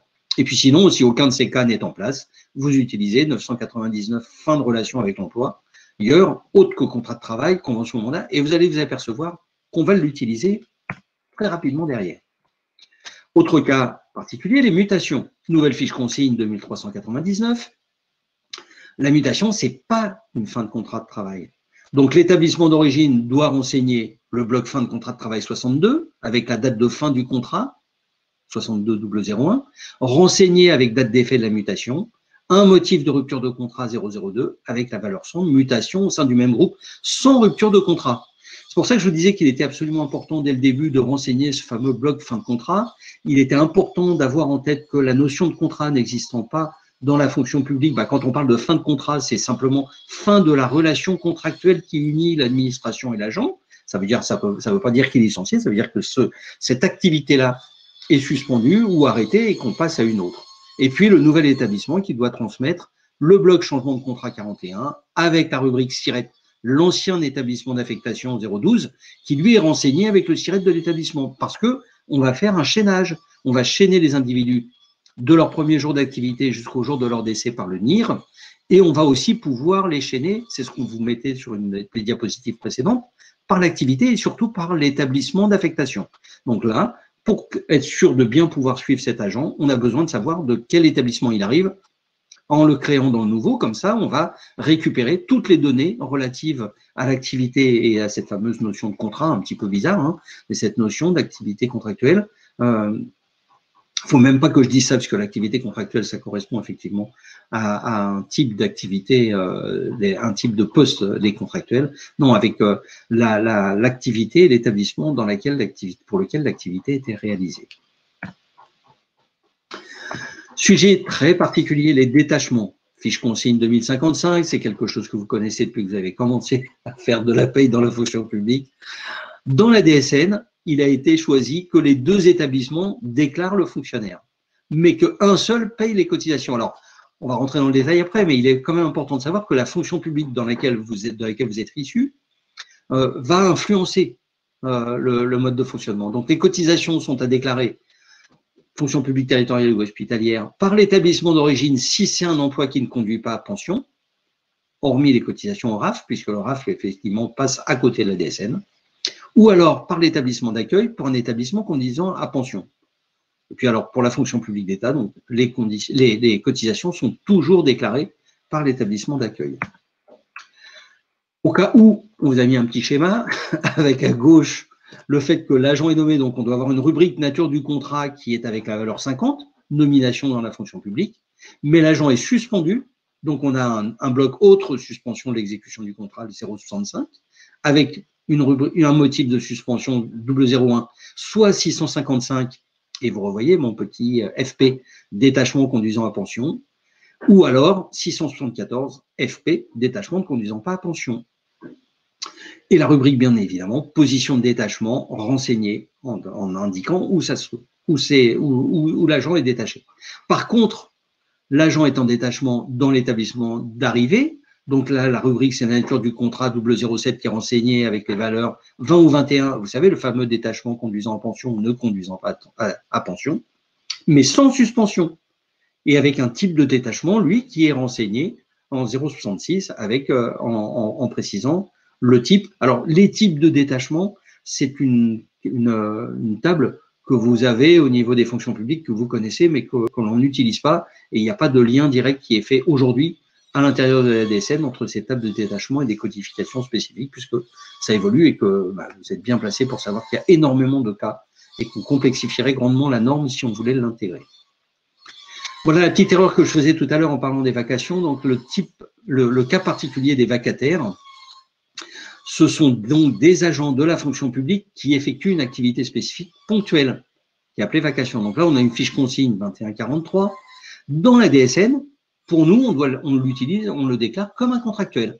C'est-à-dire que la rubrique du contrat 007, on met la valeur 10, c'est un contrat à durée déterminée de droit public, c'est le cas. Par contre, le statut d'emploi 026, lui, on le met avec la valeur 02, contractuel de la fonction publique. Et dans la rubrique quotité de travail 011, on le met 33 à la tâche, puisque la vacation, c'est un agent qui a une activité différente de son activité habituelle et qui est rémunéré à la tâche. Sinon, ça n'est pas une vacation. L'activité secondaire, autre cas particulier, on l'a scindé en deux de façon à ne pas avoir des slides qui soient ingérables et surtout incompréhensibles. La fiche consigne, c'est la 2343. Donc, il n'y a que les fonctionnaires qui peuvent accomplir, en plus de leur service habituel, une activité secondaire pour laquelle ils perçoivent une indemnité. Par contre, si l'activité secondaire est réalisée pour le même employeur, la rémunération correspondante étant un complément du traitement de base, il n'y a rien, il n'y a pas de particularité de traitement. Par contre, si l'activité secondaire est réalisée pour le compte d'un employeur secondaire, alors on aurait pu mettre d'un autre employeur, bien évidemment. C'est pas la typologie de l'employeur secondaire, c'est le cas. Et là, on est toujours sur la même fiche consigne. L'activité est effectuée, payée, déclarée sur l'année N. Donc là, c'est important de donner les jalons de début et de fin d'activité. Ça ne rentre dans la DSN que si c'est sur la même année et ça correspond qu'à la même année. La cotisation RAF, elle va être versée l'année suivante pour l'année N. Et comme elle s'effectue qu'une seule fois, c'est l'année suivante. Par contre, la nature du contrat, toujours le fameux 007, là, il est en 52, le code. Et c'est un code fonction publique, cumul d'activité à titre accessoire, ou alors nature correspondant à nature de contrat défini dans le contrat de travail. Et puis, un motif de rupture de contrat 002. Là, c'est le fameux 999 parce que c'est pas une fin de contrat réelle, c'est une fin d'activité. Nous, on enregistre qu'il y a une fin d'activité et qu'on passe à une activité suivante puisque on ne peut pas dépasser un temps complet, les valeurs d'un temps complet pour un même individu. Et les cotisations au RAF, la déclaration dans le bloc assujetti 78 avec la codification 001 type 49, RAF assiette. Autre petit cas particulier, les apprentis. Fiche consigne 831, elle est complète, celle-là, et on n'a pas repris tous les éléments, on a juste les deux éléments saillants. Les apprentis du secteur public, ça rentre obligatoirement dans un dispositif de politique publique et conventionnelle, donc qui chez nous, identifié 40 pour le dispositif 008, avec une valeur 81, c'est un contrat d'apprentissage secteur public. C'est l'application de la loi de 92. Par contre, ils doivent être déclarés avec un CDD de droit privé. La nature du contrat, donc 40007, c'est 02, contrat de travail à durée déterminée de droit privé. Et puis pour ceux qui sont affiliés à l'IRCANTEC, on a des données qui sont indispensables pour alimenter le compte individuel retraite de l'agent. La base assujettie 28 IRCANTEC cotisée qui est alimentée avec la rémunération réelle sans application du plafond. Et puis ensuite la cotisation 060, cotisation IRCANTEC tranche A, avec le montant d'assiette renseigné pour la part excédant les 79% du SMIC, puisqu'en dessous, il n'y a pas de cotisation versée dessus. Si la base assujettie est supérieure à 79% du SMIC mensuel, Et puis sinon, avec un montant d'assiette renseigné à zéro, puisqu'on est exactement sur cet élément.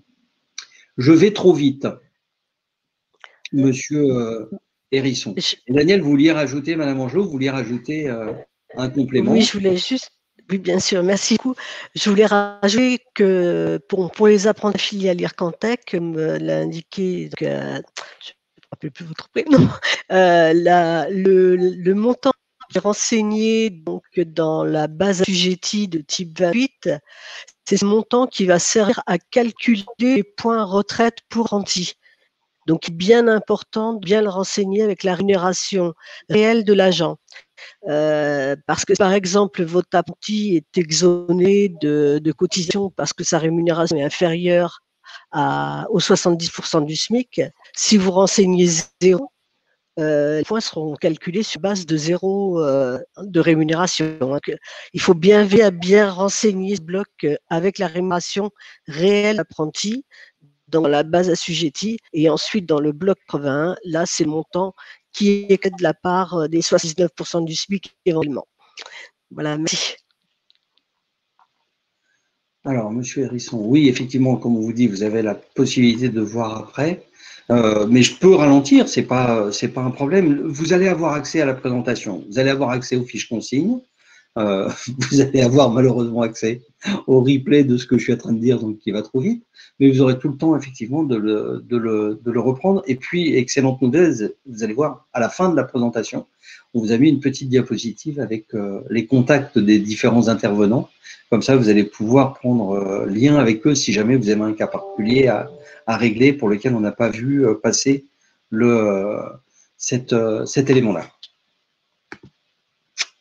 Alors, avant-dernier cas particulier, les surcotisations. Et là, on est sur la fiche consigne 2088. La surcotisation, donc, elle n'est possible pour un fonctionnaire affilié à la CNSRL que sur autorisation, bien évidemment, et dans le cas où son emploi est à temps partiel ou à temps non complet. Une surcotisation ne peut pas s'appliquer. En réalité, c'est le système de la surcotisation, ça permet de payer des cotisations comme si on était sur un temps complet alors que l'activité ne l'est pas. Donc les montants doivent être fusionnés avec les cotisations normales, avec un code de cotisation 01, et la valeur 300, cotisation normale de la part salariale. Par contre, et là où il faut être attentif effectivement, pour les fonctionnaires qui présentent un handicap de plus de 80%, on doit faire une déclaration sous deux codes, 300 pour la cotisation normale, la part salariale, et 302 quand on a cette fameuse surcotisation de 8 trimestres qui est dans la part salariale. Et dernier cas particulier, puisque j'ai vu passer une question dessus, le cas des élus, vous avez deux fiches consignes. La 2089 qui concerne l'ensemble des élus, et puis la 2342 qui est spécifique aux fonctionnaires qui sont détachés pour exercer un mandat électif. Là, on a des modalités très particulières. Par contre, pour les élus, la rubrique nature du contrat, elle est en 0,7. Elle est valorisée à 80, avec la rubrique 81 qui est le correspondant à un mandat d'élu. Si plusieurs mandats sont exercés dans plusieurs collectivités, on a la rubrique code emploi multiple 036 avec emploi unique et la rubrique code employeur multiple 037 avec employeur multiple, puisque c'est le même emploi, le mandat d'élu, mais dans plusieurs assemblées. Ça peut être effectivement un adjoint au maire ou un maire, président ou vice-président d'une agglo, ou président d'un syndicat mixte pour lequel il y a effectivement une rémunération qui est versée. Donc je vous disais, pour le fonctionnaire qui est détaché, c'est une déclaration spécifique. Dernier cas très particulier, celui des sapeurs-pompiers, donc deux fiches consignes complètes sur le sujet. Ce qui est assez particulier, les points saillants, c'est la rubrique indice brut 0,57 qui doit être renseignée avec l'indice brut de carrière, mais majoré de l'indemnité feu. La rubrique indice brut d'origine sapeur-pompier professionnel qui correspond à l'indice brut avant l'intégration de l'indemnité. Et puis, comme pour les cas particuliers, donc une surcotisation volontaire du sapeur-pompier sur un temps partiel ou sur un temps où un sapeur-pompier mis à disposition, donc pour être dans le même cas au niveau de ses droits que s'il avait exercé son activité à temps complet. Particularité La fonction publique territoriale, ce sont les 3 types d'emplois. L'agent intercommunal, le pluricommunal ou le polyvalent. Donc, je vous rappelle que l'intercommunal, c'est un seul emploi dans plusieurs collectivités. Pluricommunal, plusieurs emplois chez différents employeurs territoriaux. Et agent polyvalent, c'est plusieurs emplois chez un seul et même employeur.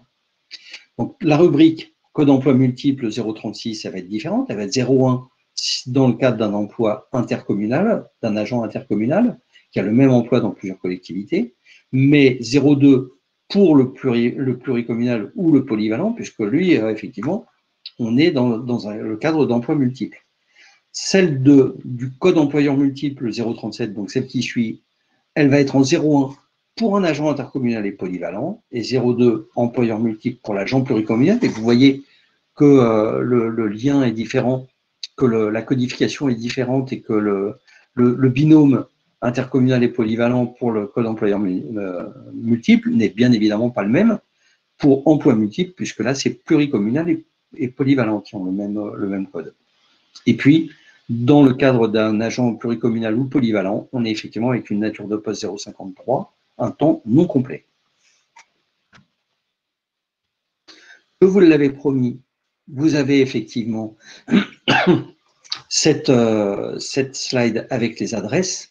L'adresse de contact donc, de la caisse de dépôt, des correspondants des caisses de dépôt pour tous les régimes de retraite qui sont derrière eux. C'est pilote DSN et vous voyez que c'est minuscule, majuscule. Mais ça, quand vous allez télécharger le webinaire, vous y aurez accès. Bien évidemment, et grand merci à eux, les contacts des URSSAF d'Alsace et de la CEPAM du Bas-Rhin et de la CEPAM du Haut-Rhin, de façon à pouvoir les joindre, plus des adresses et puis des précisions, effectivement, avec un webinaire spécifique, avec un lien d'inscription, mais Cathy, vous pouvez peut-être en parler. Voilà, exactement, c'est ce que j'allais préciser, Didier. J'attendais tranquillement que mes collègues et néanmoins amis ouvrent leur caméra et viennent avec moi sur scène. C'est vrai qu'on vous propose un lien d'inscription vers les webinaires que nous organisons sur différentes thématiques. Hein. Donc, il n'y a pas que la DSN. Bien sûr que la DSN, c'est super important, mais vous allez découvrir d'autres thématiques que nous vous proposons. Alors, concernant la gestion des arrêts de travail en DSN, même si ça semble peut-être anticipé, mais peut-être que ça répondra parce qu'il y a quand même pas mal de questions sur la gestion des arrêts de travail en DSN. Je le disais en début de présentation, la CPAM n'est pas destinataire de la DSN mensuelle. En tout cas, on a une session au mois de juin et on en a une autre ou 2 autres, me semble-t-il, au mois d'octobre. En tout cas, vous découvrirez les dates et je vous invite vraiment à vous inscrire sur ces webinaires-là. Merci. Alors, petit point de confirmation, c'est mon dada hein, dans toutes les régions et dans toutes les présentations depuis quelques mois, voire quelques années. La DSN événementielle n'existe pas. La DSN, c'est un tout. La DSN, c'est un flux mensuel et des signalements d'événements. Et merci Cathy d'avoir précisé, effectivement, tous les organismes ne reçoivent pas la totalité du flux, bien évidemment. On est dans le cadre du RGPD, donc de la réglementation générale, la protection des données, et ne sont destinataires des données que ceux qui, légitimement, y ont accès. Donc, effectivement, par exemple, Pôle emploi n'a pas accès aux données salariales des agents qui sont en contrat et qui travaillent. Par contre, à partir du moment où on a un droit qui peut être activé, il y a nécessité de leur dire. De leur dire de 2 façons, donc que ce soit l'assurance maladie dans quelque temps, et pour certains cas déjà aujourd'hui, et dans certains types de contrats déjà aujourd'hui, ou pour Pôle emploi, c'est que même si le signalement d'événement qui est fait séparément du flux mensuel n'est pas nécessaire, vous devez, puisque c'est un événement du contrat, que ce soit la maladie ou la fin du contrat, vous devez le signaler dans la DSN mensuelle, dans le flux mensuel. Ça va être porté dans ce flux-là. Et donc, il y a besoin d'alerter les organismes, que ce soit Pôle emploi, que ce soit la CEPAM, que ce soit l'IRCANTEL, CNRACRL, la Caisse de dépôt ou les finances publiques. Ils doivent, par un signalement intégré au flux mensuel, être avertis qu'il y a un événement. Et de façon à, effectivement, soit activer les droits, soit modifier les cotisations, enfin, tout ce qui est en place. Donc, c'est vraiment, je me bagarre vraiment sur ce fameux thème de l'ADSN mensuel événementiel qui n'existe pas, parce que l'ADSN, c'est un flux mensuel et des signalements d'événements, que c'est le véhicule technique commun à tous les employeurs, quelle que soit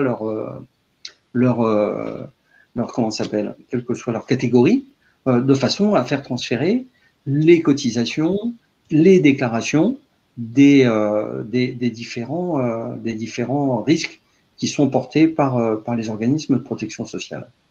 On est vraiment, quand je vous disais, la DSN va permettre et permet déjà de suivre la carrière d'individu de son premier jour d'activité jusqu'au jour de son décès. Et d'ailleurs, on l'avait mis dans le webinaire précédent, on ne l'a pas remis là et du coup, il faudra que je le remette sur Net Entreprise.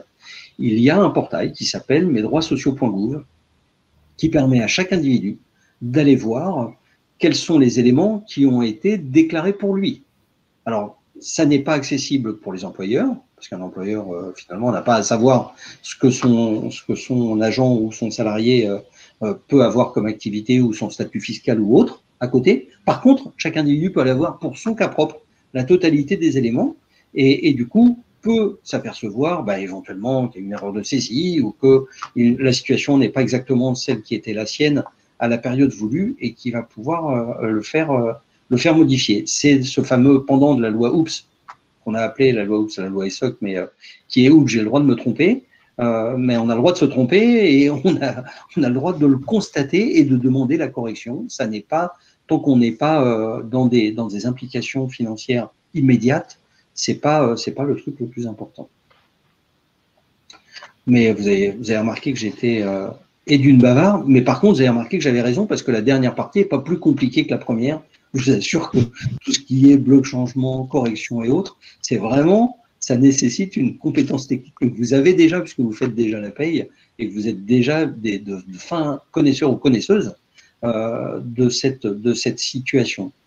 Et dernier mot avant de céder la parole dernièrement, ne soyez pas inquiets des compétences techniques que vous avez qui font que la paye est juste aujourd'hui, qu'il n'y a pas de distorsion dans la paye de vos agents, ça va vous permettre de faire effectivement une DSN de façon juste. C'est un changement, tout changement apporte effectivement quelques angoisses et quelques risques. Soyez rassurés, vous voyez les photos et les films des gens qui apparaissent. Ici, il y a des humains derrière ces modifications, derrière ces organismes, des humains qui sont proches de chez vous, puisqu'ils sont dans votre région, et que vous allez pouvoir effectivement vous rapprocher d'eux, avancer avec eux. Vous n'êtes pas tout seul en face de la DSN et de modifications.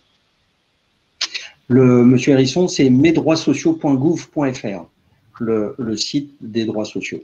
Mes droits sociaux, tout attaché, mesdroitssociaux.gouv, et vous ne faites pas de faute d'orthographe et vous ne ferez pas d'erreur dans l'adresse. Mais je la remettrai, vous avez raison, je suis désolé, j'ai oublié de le faire, on la remettra dans le support.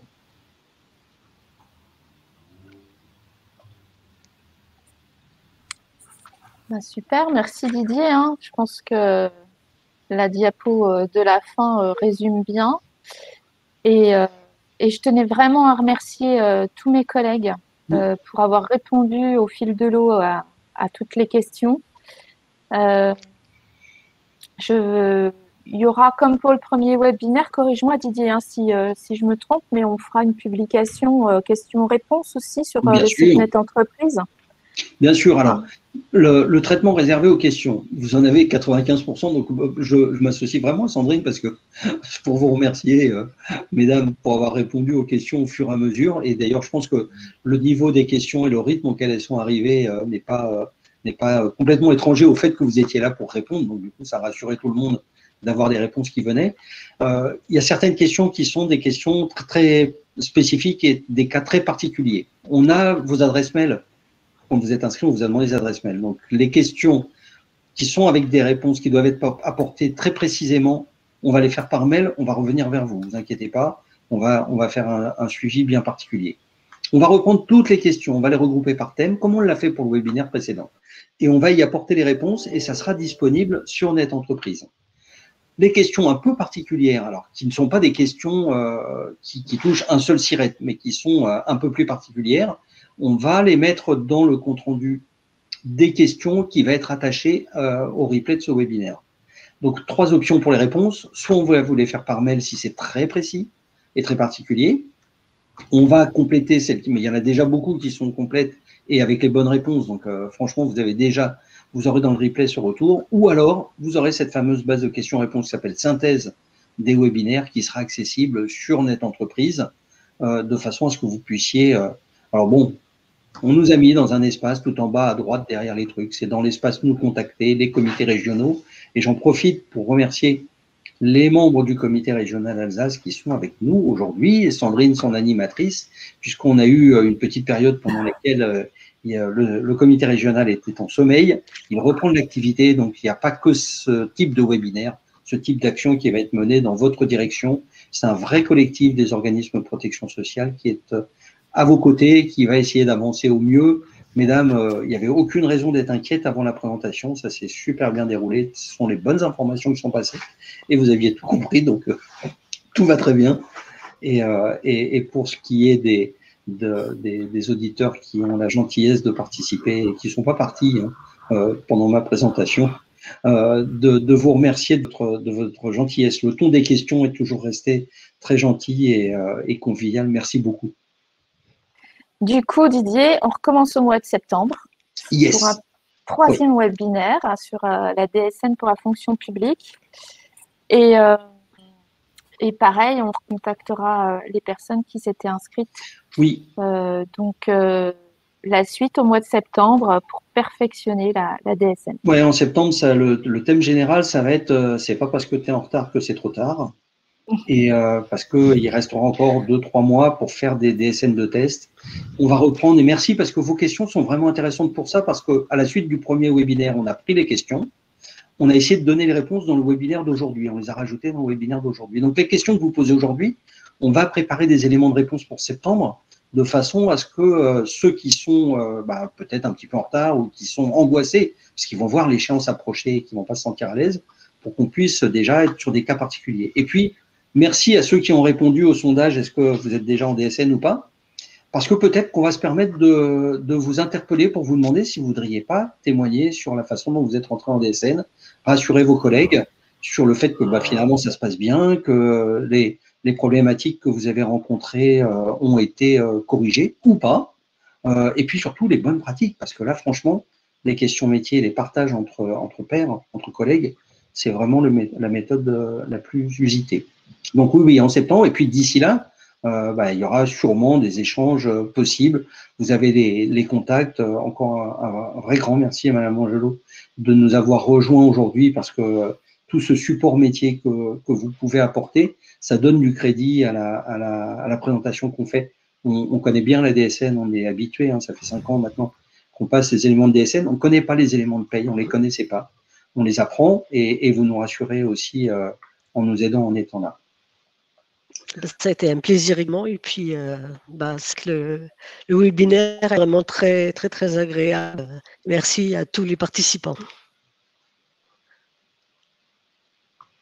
Eh bien, Sandrine, c'est à toi la responsabilité de clôturer en tant qu'animatrice. Le mot de la fin, en tout cas, moi je suis ravie parce qu'on a eu beaucoup de personnes inscrites.